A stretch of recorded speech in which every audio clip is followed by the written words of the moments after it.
The housing market freezes as buyers can't afford to drive around looking at properties. Tourism collapses overnight as airlines ground flights rather than operate at massive losses. This should be a part two. It should be a part two. So this isn't just an inconvenience. This is economic collapse triggered by empty gas tanks. Now, some of you might be thinking, oh, we've had oil crises before. We've survived high gas prices. But this time is different. Our economy is much more fragile than ever. Right. Our supply chains are more stretched. Right. Our strategic petroleum reserve has been partially depleted. Right. And we've never faced the complete closure of the Strait of Hormuz while simultaneously dealing with a nuclear crisis in the Middle East. Right. In the 1970s, America had more domestic oil production and untapped strategic reserves. Our economy was less dependent on just-in-time delivery. Right. People lived closer to work. Today, Americans live paycheck to paycheck. Paycheck to We've paycheck. built suburban sprawl requiring long commutes. Our food system depends on products shipped thousands of miles. Our strategic petroleum reserves are depleted to around 350 million barrels. When the strait closes, there is no buffer.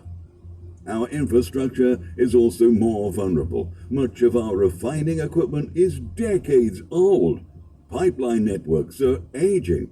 Storage capacity has decreased as companies optimized for just-in-time operations.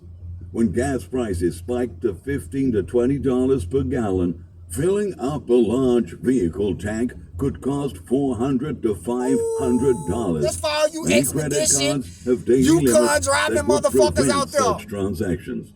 The missiles are flying right now as I record this for you. Iranian lawmakers could vote to close the Strait of Hormuz at any moment. Israeli jets are planning their next strikes on Iranian infrastructure. Every hour this conflict escalates, the odds of a complete oil supply disruption increase. We're past the point of diplomatic solutions now. It's over Both with. sides are committed to escalation until one achieves total victory or both economies collapse. World War III. Iran knows that closing the Strait of Hormuz is their nuclear option. Not literally nuclear, but economically nuclear. Right. It's the one move guaranteed to inflict maximum damage on the global economy. Fill up today, not tomorrow, today. Ooh. Don't just fill your car. Fill every approved container you have. This is not hoarding. This is basic survival preparation when you can see the crisis coming. You better get you The some gas gas, stations George. won't Fill them warn you hoes when up, they're man. about to run dry. The government will not give you advance notice. The Strategic Petroleum Reserve can't replace 20% of global oil supply. The signs will go up overnight. Overnight? No fuel available. You go to sleep tonight, This wake up tomorrow to go to predictable. work. You have had water. They got signs Now on the we fucking all window. No pay gas. the price at the pump, if there is still a pump with gas. Bye-bye. Please share this video with friends and family. Subscribe to Epic Economist, and remember you heard it here first. Thank you for watching. Come on, man. Shout out to Epic Economist, man. You know the prophets are tuned in to, channels like this. We stay in tune to, what the economists are thinking, and what's going on in the world, all the hot news, Yeah, man, we have to stay tuned in, and we filter it through the scriptures. You understand me?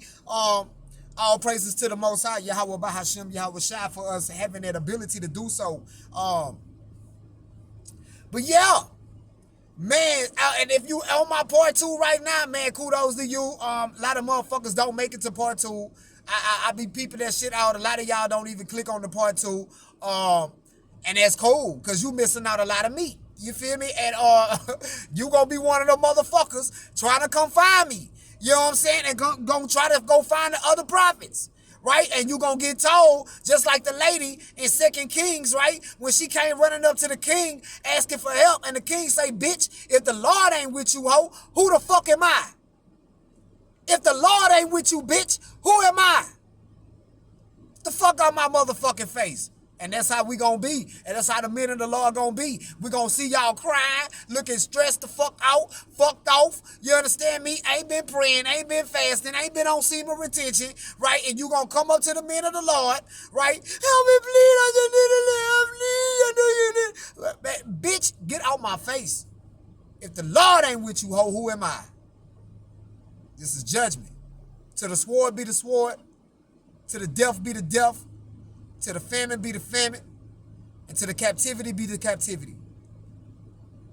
Welcome to the new world. And on that note, man, on that note, I hope you guys have learned something. I hope that the Most High Yahweh Bahashim, Yahweh Shai, cover you guys. And also keep me, covered out here in this very perilous, and wicked ass world that we are currently living in, and it is currently and every day manifesting in. That this is real, man. As I speak right now, Israel and Iran are fucking shooting missiles on each other as I speak. Okay? As I speak right now. This affects everybody and everything. Right? We are about to go into World War III. If you love your little son that's just graduated, if you love your little nephew, your little cousins, right? Your little nieces, right? If you love them, you need to spend as much time with them as possible. Because when they go overseas, when they go to Yahweh Shaphat, when they go to Jehoshaphat, the Levant area, the fight in World War III, you will not see them anymore. Death will befall upon them. And until next time, man, I love y'all, and I'm out.